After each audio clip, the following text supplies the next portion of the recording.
Bismillahirrahmanirrahim. Starting with the macrocytic anemia. But before starting with the macrocytic anemia, I want to discuss this table. It's very important. चारों cause लिखी हुई है microcytic anaemia की, और इसमें देखें सब में serum iron decreases by sideroblastic anaemia, the thing I discussed in my previous part. और serum ferritin is decrease in iron deficiency anaemia, बाकी सब में इंक्रीज या normal. Even thalassaemia it's normal.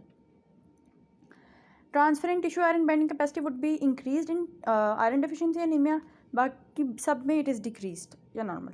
Saturation the same way when the serum iron is decreased, the saturation would be decrease too. Either anemia of chronic disease या sideroblastic में it's increased because serum iron is increased. Thalassemia में things are normal. Things are more on the normal side, especially in the minor thalassemia, but major में serum iron would be low, would be more, और counterpart पे बाकी सारी चीज़ें उसके मुताबिक change होती जाएंगी.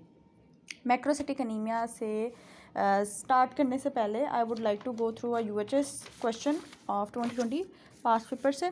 क्या 40-year-old woman presents the shortness of breath on exertion which she has been gradually increasing for the last 7 months. She also complains कि fatigue है और paresthesia tingling है, उसे extremities में sore tongue, मतलब बी कम्प्लेक्स की डेफिशिएंसी है, so tongue, glossitis वगैरह. She is pale, loss of ankle jerk, dietary history is insignificant, treatment of Graves disease.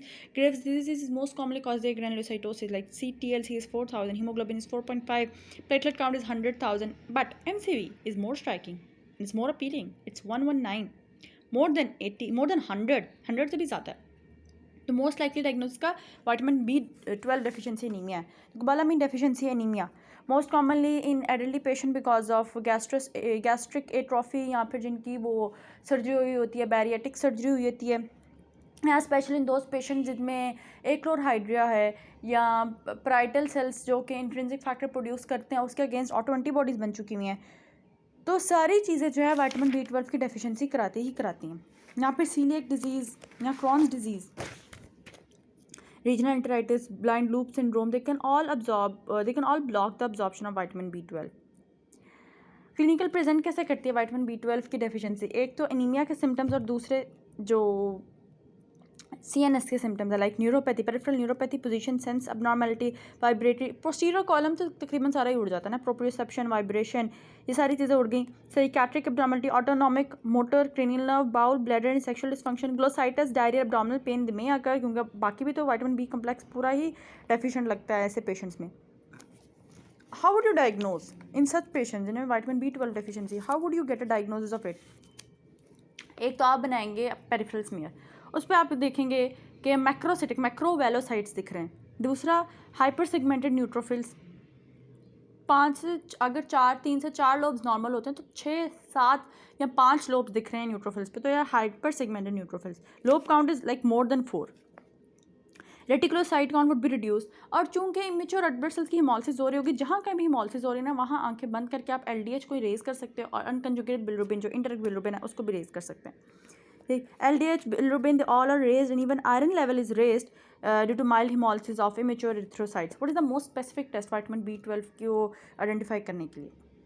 वो विटामिन B12 की ही है. सीरम विटामिन B12 आप आइडेंटिफाई कर लें, that is the most specific and best test. That would be low. Antibodies to intrinsic factors to the parietal cells, वो भी detect करना चाहिए, कर सकते हैं. Schilling test on the other hand it's very rare, it's not done now. और इसकी treatment क्या है ऐसे पेशेंट को जिनको मेगालोब्लास्टिक एनीमिया हुआ पड़ा है? या तो आप oral vitamin B12 life long therapy दे दो, या पेरेंट्रल. बट जिन पेशेंट में, जैसे जो क्वेश्चन में पेशेंट है, इनको पेरिफेरल न्यूरोपैथी या CNS के सिम्टम्स आ रहे हैं, सेंसरी न्यूरोपैथी है, तो ऐसे पेशेंट को पेरेंट्रल ही देना है. और पेरेंट्रल देते हुए इस बात का भी बताना है कि जिस साइड से देंगे दैट उस साइड पे ऐसे ब्लैकनिंग, टैटूइंग हो सकती है, तो उस चीज़ से परेशान नहीं होना. और दूसरा ये कि कोई अगर कॉज है, दूसरी कॉज है विटामिन B12 डेफिशिएंसी कराने में, like fish tape warm infection और बैक्टीरियल ओवरग्रोथ, उसको अंडरलाइंग कॉज को भी ट्रीट करना है. जिन पेशेंट में सेंसरी न्यूरोपैथी हो उनको काउंसिल भी करना है कि 6 से 12 महीने तो आराम से लग सकते हैं इनकी ट्रीटमेंट में. और हफ्ते बाद आपने हीमोग्लोबिन और रेटिक्स का काउंट देखना है कि क्या आया, उनमें कोई रिस्पॉन्स आया कि नहीं आया. ऐसे सूरत हाल में go for a peripheral blood film, and if you see macrocyte तो ठीक हो रहे हैं, ठीक है, microcytes are getting good along with the therapy, but आपको माइक्रोसाइट डायमॉर्फिक सिचुएशन नजर आती है, मैक्रो और माइक्रो सेल्स दोनों नजर आते हैं, तो just add an iron therapy along with it. ठीक है।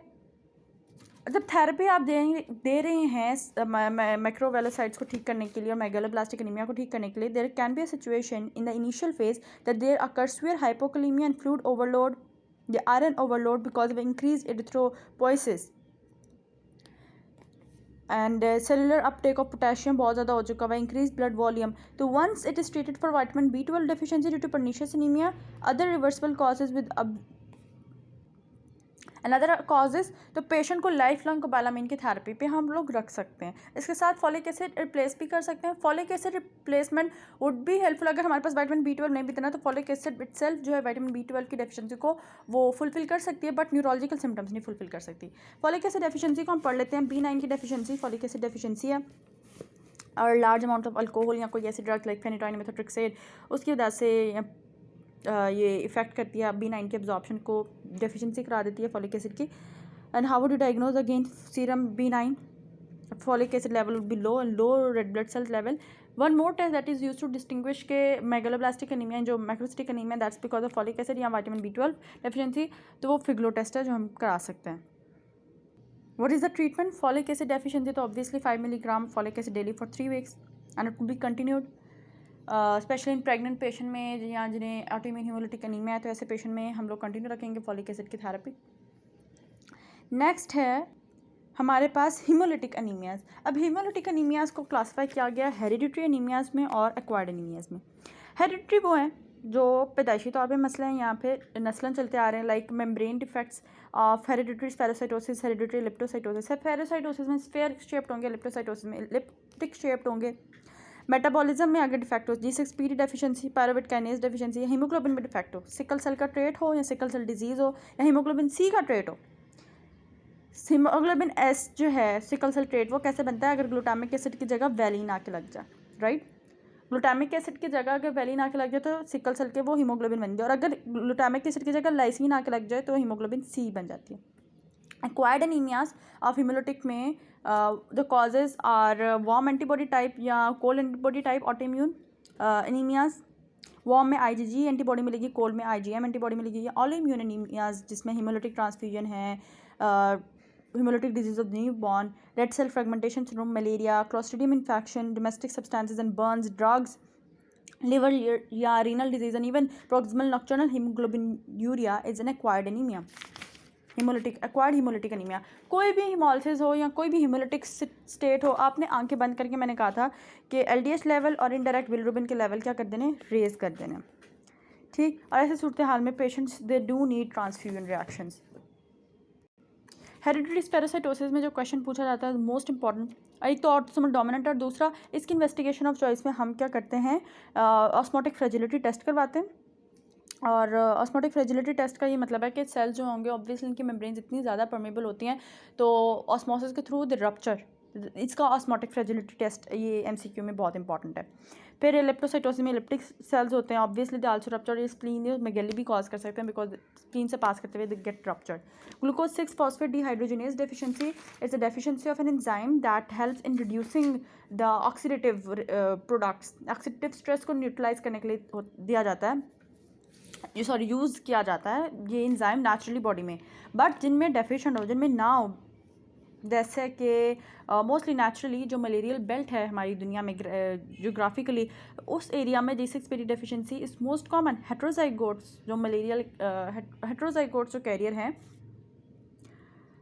स्पेशली जो सिकल सेल डिजीज़ के हेट्रोजाइगोट्स कैरियर हैं, या जो मलेरियल एंजाइम मलेरियल पैरासाइटेशन से बच जाते हैं अगर G6PD डेफिशिएंसी हो पेशेंट्स को। Why? Because normal red blood cell count जो उसका स्पैन है is 120 days, but in such patient specially से सिकल सेल डिजीज़ के पेशेंट में, ऐसे पेशेंट में it's less than 120 days. Sickle cell में तो 90 डेज होता है, तो ऐसे पेशेंट फिर बच जाते हैं। मलेरिया नहीं, ये वाली चीज़ gets protective against malaria. It is X chromosome recessive defect and it affects mostly males and females are carrier. कौन सी ड्रग्स जो हैं ऐसी बीमारियों को मैनिफेस्ट करने में सपोर्ट करती हैं, like sulphur drugs, primaquine, dapsone, quinidine, nitrofurantoin, hydroxychloroquine. आपको पता लगे पेशेंट ने एंटी मलेरियल ड्रग्स ली हैं और ड्रग्स लेने के बाद पेशेंट का जो यूरिन है वो डार्कर हो चुका हुआ है, तो फॉरन stop the drugs, it's because of G6PD deficiency. और डायग्नोसिस मैंने बताया LDH बिलिरुबिन तो हाई होंगे ही। इसके अलावा you will find white cells, membrane missing होगी या ब्लिस्टर्स बने होंगे सेल्स के इर्द गिर्द। सेल्स की शेप चेंज हुई होगी, irregular shape cells and Heinz bodies में हीमोग्लोबिन, विजिबल हीमोग्लोबिन डीनेचर्ड सा नजर आएगा in the cells, peripheral smear of the cells. How would you treat this case? Would avoid oxidative stress जो भी है, स्टॉप द ड्रग्स को stop करें, hydrate करें पेशेंट को एंड ब्लड ट्रांसफ्यूजन दे if the haemolysis is going beyond your control. फिर pyruvate kinase deficiency है, जिसमें it's the second most common, first most common enzyme deficiency है G6PD, second most common pyruvate kinase deficiency, there is deficiency of ATP production and it leads to prickle cells, जैसे leaves नहीं holly leaves उस तरह prickle cells, red blood cells इस तरह नजर आते हैं। फिर pyridine 5 nucleotide deficiency, that's not important. फिर ऑटोइम्यून हिमोलिटिक एनीमियाज में हमारे पास वार्म ऑटोइम्यून हिमोलिसिस है, जिसमें हमें पता है कि हमें इन्वेस्टिगेशन में IgG एंटीबॉडीज़ मिलेंगी, ठीक। और around 10% of all warm autoimmune haemolytic anaemias Coombs test is negative. Coombs test यहाँ पॉजिटिव होता है, नहीं I am not sure, G6PD में पॉजिटिव नहीं होता है, हेरिडिटी पैरासाइटोसिस में भी पॉजिटिव नहीं होता। यहाँ पे 10% वार्म ऑटोइम्यून, ये भी यहाँ पे भी कूम्स टेस्ट नेगेटिव है। कोल्ड एग्लूटिनिन रिलीज जो ऑटोइम्यून हिमोलिसिस करता है, इसमें एक चीज़ इंपॉर्टेंट याद रखनी है, एक तो ये कि IgM एंटीबॉडी है, कोवाम्बोला IgG एंटीबॉडी है। दूसरा ये कि कोल्ड में कौन से ऐसे ऑर्गेनिजम्स हैं जो कोल्ड एग्लूटिनिन या हिमोलिसिस कराते हैं? एक माइक्रोप्लाज्मा निमोनिया जो हम पढ़ेंगे, माइक्रोप्लाज्मा निमोनिया है, और एप्स्टाइन बार वायरस है जो इन्फेक्शियस मोनोन्यूक्लियोसिस करवाता है।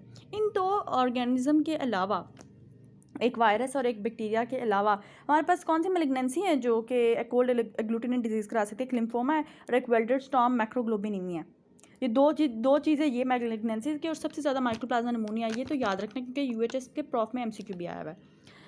फिर non immune haemolytic anaemias, not so important, paroxysmal nocturnal haemoglobinuria, that is very important. इस केस में क्या होता है कि रेड ब्लड सेल की मेम्ब्रेन के ऊपर जो फॉस्फेटिडाइल इनोसिटॉल ग्लाइकन A जो है, it allows binding of the complement red blood cells to increase intravascular haemolysis. PIGA ये रेड ब्लड सेल्स को अलाउ करता है and increase the binding of complement and thus it leads to intravascular haemolysis. ऐसे patient जब सो के उठते हैं, they pass the first urine it's bit darker, why? Because of mild acidosis at night, dark urine from intravascular haemolysis, and it also leads to Budd Chiari syndrome जो hepatic vein की thrombosis है, thrombosis भी कराएगा, anaemia के symptoms भी दे रहा है, and the Budd-Chiari syndrome is the commonest cause of death in such patients. In hemoglobinuria, the most commonly जो manifestation है कि first morning urine because of hemolysis occur more often in patients as they develop acidosis at night. So first urine it would be slightly darker than the rest. Hemolysis है तो again LDH more raised, bilirubin raised, reticulocyte count increase, and urine के examination में you will find hemosiderin urea इसकी examination पे। Why? Because the slough of iron laden cells they are found in the urine in this case. Gold standard test to diagnose PNH is CD55 और CD59 की flow cytometry on WBCs and RBCs। PNH में CD55 और CD59 would be a lot low in the flow cytometry, and this is how it would be helpful in diagnosing. How do you treat PNH? एक तो folic acid supplementation देनी है और iron supplementation देनी है, लेकिन जो पेशेंट के सिम्टम्स है ना, सिम्टोमेटिकली ट्रीट करें। एनीमिया है तो जैसे बताया, एनीमिया तो obviously iron supplement folic acid दे रहे हैं। थ्रोम्बोसिस है तो anti thrombotic therapy, streptokinase, urokinase, anticoagulation drugs, antiplatelet agent like Brufen, ibuprofen और एस्पिरिन वुड बी हेल्पफुल। तो this is all about proximal nocturnal haemoglobinuria. Haemoglobinopathies next topic. Haemoglobinopathies में sickle cell anaemia, it's very important और it's very easy as well.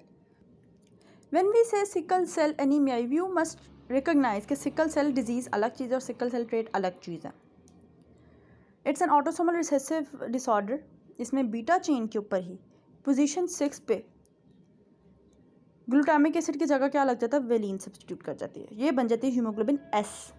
अगर एक patient में homozygous हो, haemoglobin S और haemoglobin S दो हो, SS, तब वो जाके सिकल सेल डिजीज़ बनती है। और अगर किसी में सिर्फ एक ट्रेट हो, हीमोग्लोबिन ए या हीमोग्लोबिन एस, मतलब दूसरा बीटा जीन जो है वो डिफेक्टिव है, पहला वाला ठीक है, तो उसे कहते हैं सिकल सेल ट्रेट। जो हेट्रोजाइगोट्स होते हैं उनको कुदरतन अल्लाह ताला फाल्सीपारम मलेरिया से बचा लेता है अर्ली इन चाइल्डहुड। क्यों? क्योंकि जैसे मैंने बताया रेड ब्लड सेल्स की नॉर्मल लाइफ स्पैन इज़ 120, तो ऐसे सिनेरियो में वो 90 तक चली जाती है, तो malaria don't affect such cells. सारा मसला तब शुरू होता है when there is any signs of hypoxia, acidosis and dehydration infection. फिर क्या होता है, सिकलिंग शुरू हो जाती है, बंदा बहुत बुरे पेनफुल वेजोकल्सिव क्राइसिस में जाता है। there is a sickling of all the cells or all the red blood cells, and it leads to severe chronic manifestation like microscopic hematuria। और इसके अलावा isosthenuria, the renal property of concentrating the urine, वो भी चली जाती है। Haematuria, ulceration of the legs and skin of the leg, sorry, bilirubin, gallstone, aseptic necrosis of the head of the femur, there are fractures, there are retinopathy, recurrent infection from pneumococcus and Haemophilus influenza, growth retardation, splenomegaly तो होनी है क्योंकि there are a lot of cells that are sickling and there are a lot of cells that would be dying and eaten up by macrophages and spleen। Painful जो crisis हम acute वेजोकल्सिव crisis का पढ़ने लगे थे, acute painful crisis consist of back, ribs, chest and leg pain, and some patients they have very severe life threatening manifestation of sickling। acute chest pain होती है अच्छी खासी बहुत बुरी, severe chest pain, fever, leukocytosis, hypoxia and infiltrates of the chest X ray पे नज़र आते हैं। इसके अलावा acute chest syndrome it is indistinguishable from pneumonia, क्योंकि सारी चीज़ों को इन्वॉल्व करती है। There can occur stroke and transient ischaemic attacks, there can be priapism, why because there is infarction of the prostatic plexus of veins and cardiomyopathy, myocardial infarction, as well as in pregnant patient may experience high rates of spontaneous abortion या low birth babies। ये सारे scenario तब है जब homozygous है और sickling शुरू हो गई है। जो सिकल सेल ट्रेट है, they have normal haematological picture, no anaemia, normal MCV levels, and the only significant manifestation इसके रेडिनल जो किडनी है, it has lost its property of concentrating urine, isosthenuria and microscopic haematuria वहाँ पे मिलेगा।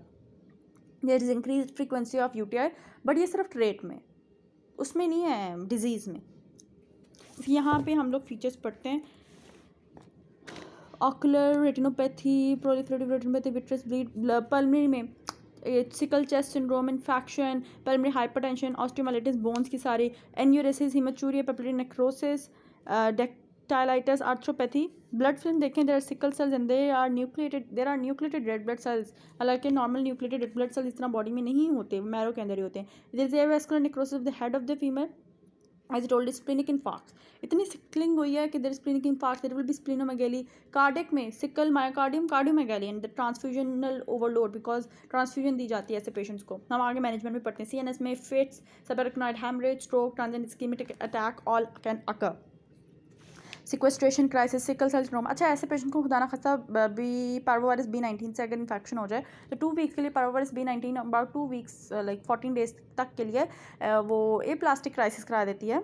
It shut down all the cell production in the bone marrow ना।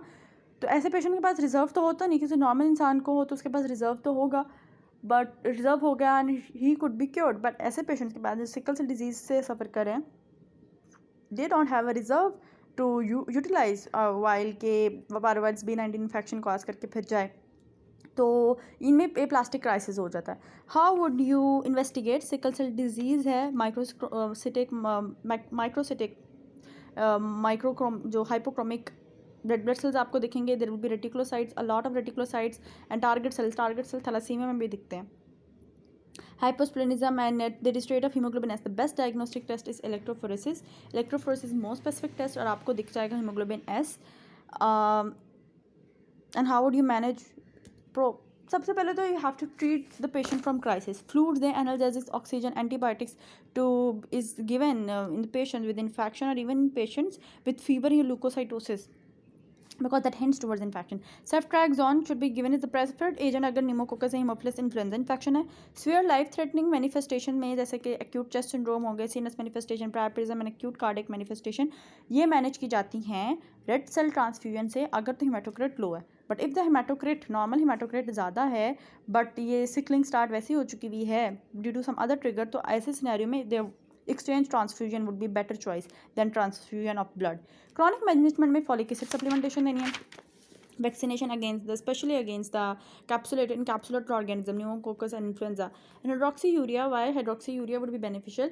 जो beta chain है अगर हम उसी को ही चेंज कर दें और जो फीटल हीमोग्लोबिन मतलब जिसमें जो गामा चेन यूटिलाइज होती है उसमें कन्वर्ट कर दें तो हीमोग्लोबिन ए तो नहीं रहेगा, हीमोग्लोबिन ए की जगह हीमोग्लोबिन एफ आ जाएगा और सिकलिंग कम होगी.